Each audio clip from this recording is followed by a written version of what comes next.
Hello and welcome back to my cozy corner of the internet. How are you doing? I hope you're doing great. I'm doing great.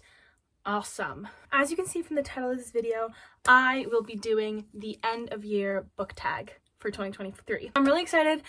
I've always wanted to do this since it's my first year on BookTube. I'm really excited. Okay, so there are, I think, 20 or 19 questions. I'm really excited, so let's get started. The first question is, which book was the most disappointing? And for me, I honestly think it was The Call by M. Quinn. I don't have the book with me because I unhauled it. I actually DNF'd this book. I had actually kind of high expectations, which I think is why I was so let down. But I had high expectations because I followed, I don't remember if I still follow her or not, M. Quinn on social media, like TikTok and Instagram and such. And they really just hyped up their book a lot, and it seemed really awesome, seemed right up my alley. And then when I started reading it, I kind of just didn't like it. It's not even her fault or whatever, you know what I mean? I just didn't like it as much as I thought I was going to like it. Yeah. Next is the Underdog book of the year, and for me, that was We Had to Remove This Post by Hannah Burvat. I picked this up on a whim, I think in like August or something like that, maybe July or something. I'll put when I read it up there. But I saw this next to Before Your Coffee Gets Cold, which is what I wanted to read, but Before Your Coffee Gets Cold was $20. I didn't have $20 for a book, and so I saw this, and I was like, oh, that looks really good. And as I was like looking through it, I was like, oh, I should get this book. This like seems really good. And I really liked it. I gave this book 4 stars. The only gripe I had with it was the ending, which was a little out of place. I thought it was like kind of random, didn't really fit, but very good book. That is my Underdog of the year. Next, a book that was overhyped. I think you all know. For me, it was Fourth Wing by Rebecca Yarros. I thought that Fourth Wing was good.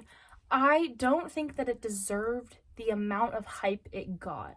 I think a lot of people are putting this book up on a pedestal for being like the best book of 2023, which honestly, like, good for Rebecca Yarros. Like, good for her. This book was good. I don't think it was that good. There are definitely some parts that were kind of just not amazing. I didn't love the love interest. I didn't love the relationship that came out of this. But other than that, this was good. I still gave this like a 4 stars. I just thought it was still overhyped. Especially since it's like one of the highest books rated on Goodreads with like a 4 point something, 4.6, I think. Crazy. Next is my favorite book couple. And honestly, for me, I think it might be Gray and Leah Maria from A Vow So Bold and Deadly by Bridget Kemmer. This is the 3rd and final book in the A Curse So Dark and Lonely trilogy. And I thought this book was really good. This is my favorite book of the trilogy. I give this 4 stars. I thought it was really good. I really enjoyed the plot and the pacing and all of the characters that came together at the end. I think that this book is on par with some of the books that TikTok has been ranting and raving about. So I think that we should talk about this book more because it's really good. Next is my favorite main character, and for me, I think it's Jude Dart from the Cruel Prince Elfhame trilogy by Holly Black. I love her. She's so iconic all the time. Never fails to make the best banter, make the best like calls. I feel like she's a really good, strong female main character, and I really, really, really enjoyed her point of view. I know it's her point of view all of the time, but it's like I loved her perspective. I loved her thoughts. I loved seeing into her little brain because she was really cool. Next is a book that surprised me, and I think it was If We Were Villains by ML Rio. I saw this all over TikTok, all hyped up and everything, and I thought I probably wouldn't like it because most of the books I get recommended via TikTok are either A, overhyped, or B, like, just kind of disappointing. But I loved this book so much. I gave it 5 stars. It was absolutely just mind-boggling entertaining. I know there's a lot of heavy Shakespearean stuff that a lot of people don't like about it, but I don't care. I thought it was really good. I know like basic Shakespeare knowledge just because I've been very English heavy throughout high school, and I will be English heavy throughout college, so I know a lot of like English language, English things. So the Shakespeare bit made sense to me. I understand why people are like, I don't like it that much just because of the Shakespearean stuff. That makes sense to me. However, 5 stars. I love this so much. It was really good. And for the new favorite author that I discovered in 2023, I'm going to say Holly Black. I love all of her writing. The entire Cruel Prince trilogy, the modern fairy tales are so good.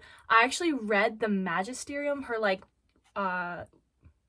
youth, not YA, it's like young readers books in like late elementary school. I loved them. I didn't realize it was her until like I was looking at her backlog and I saw it and I was like, oh my god, no way.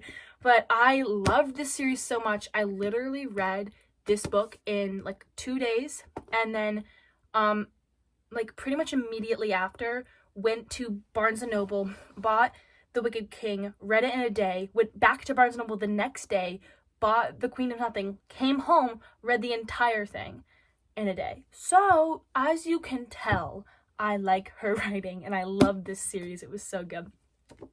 New favorite author. Whenever she comes out with any new stuff, flying off the shelves into my hands. Thank you.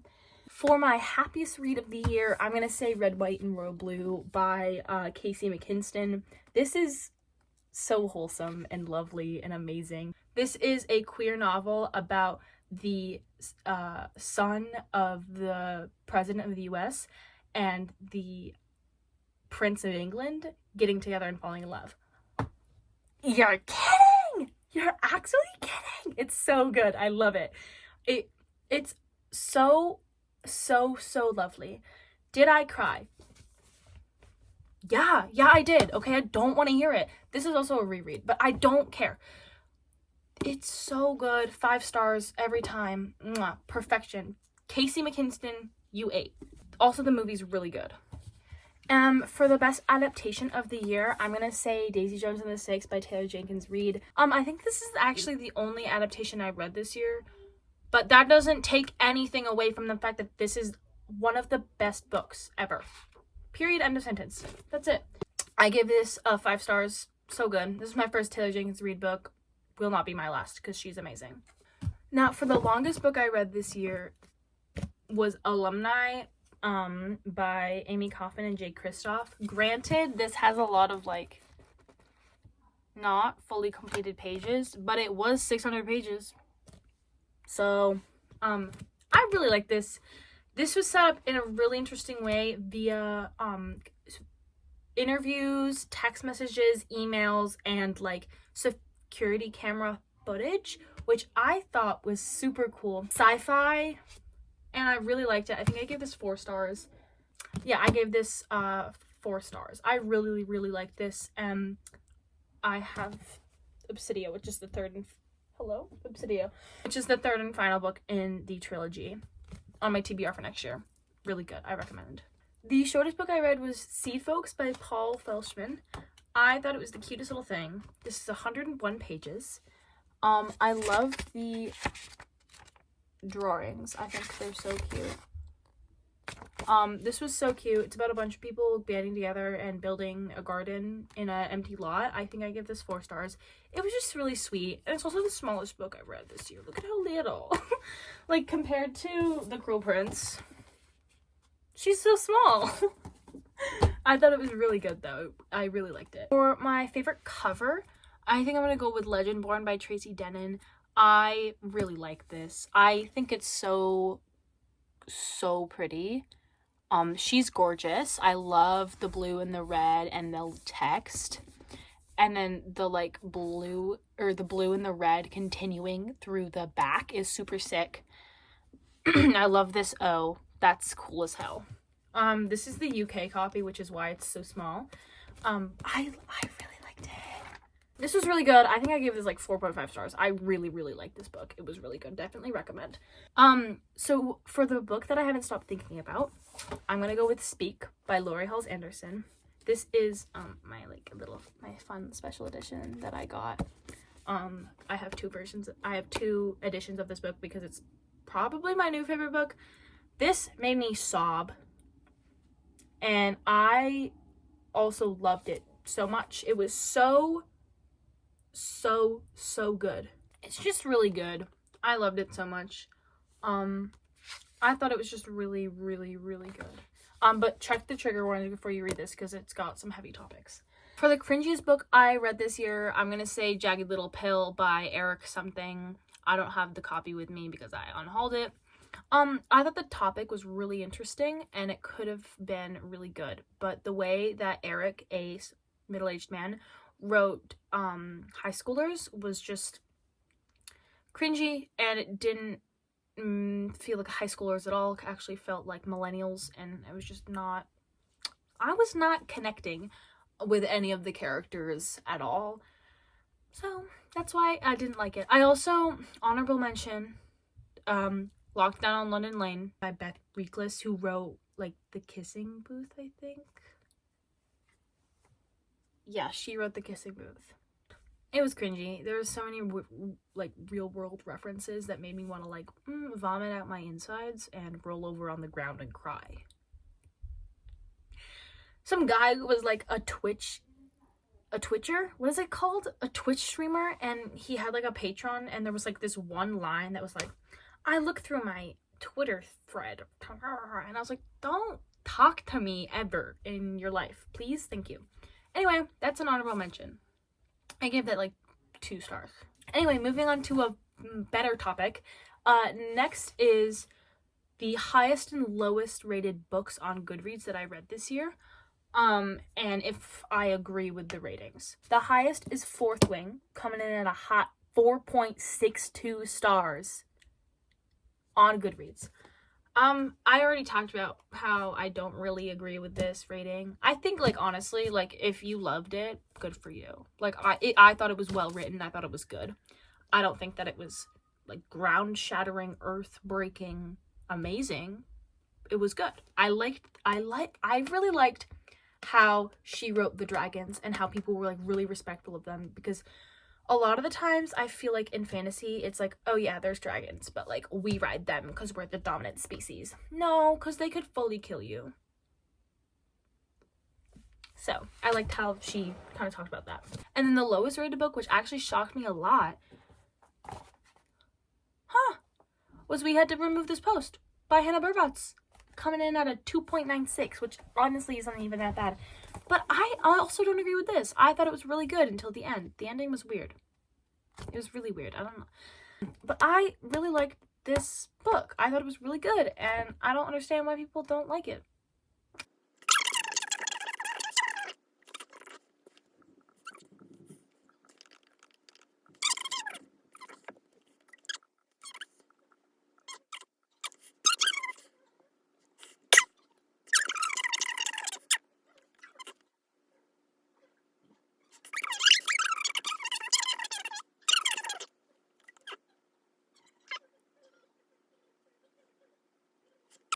We all know why Fourth Wing got, as much love as it did. I actually don't know why, but I don't feel like learning about it. But it seems like a lot of people We Had to Remove This Post found it off TikTok and were very disappointed that it didn't hold up to the standard, which makes sense. But since I had no previous knowledge of what the hell was going on in that book, I thought it was really good. Except the ending. I didn't like the ending. Ending was bad. Let us continue with our regularly scheduled program. Next question is my favorite quote. Now, my favorite quote is not technically from a book. It is from The Letters. And if you know what that is, I'm sorry. The Letters are a extension of The Wicked King by Holly Black. Second book in the Quilpin series. My favorite quote is as follows. It's a little bit of a spoiler, so if you want to skip to this, go ahead. You are in no mood for games. Very well. I am in no mood for them either. Let me write outright.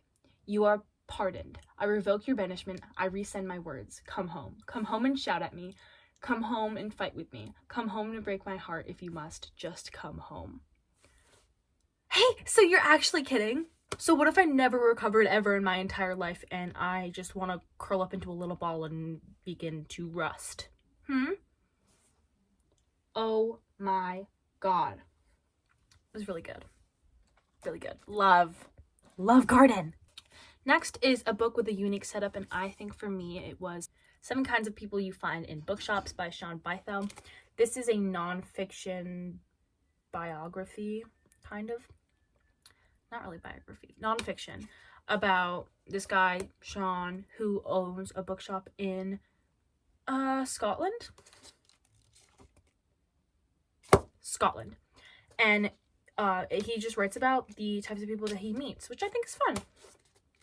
It's set up in a fun way because he kind of goes, let's see, genus 1, expert, and then there's like type 1, specialist, type 2, bore. Like there's like 4 to 5 types per genus, which I think was fun. I liked it. I think it was cool. Second to last question. We've got a book I would reread. Now, is this a book? No. Is it a series? Yes. Who would think? Who would ever think this? It's the Cruel Prince series by Holly Black. I don't know what you want me to say, okay? This is fire. The hype it got on TikTok, deserved. And now, the last question is, what books am I prioritizing in 2024? And for me, I honestly think it's going to be reading more books by BIPOC authors. I honestly didn't do that a whole lot this year. I just kind of read what I read. But I think next year I want to be conscious of what I'm reading. I just haven't read a lot of books by BIPOC authors.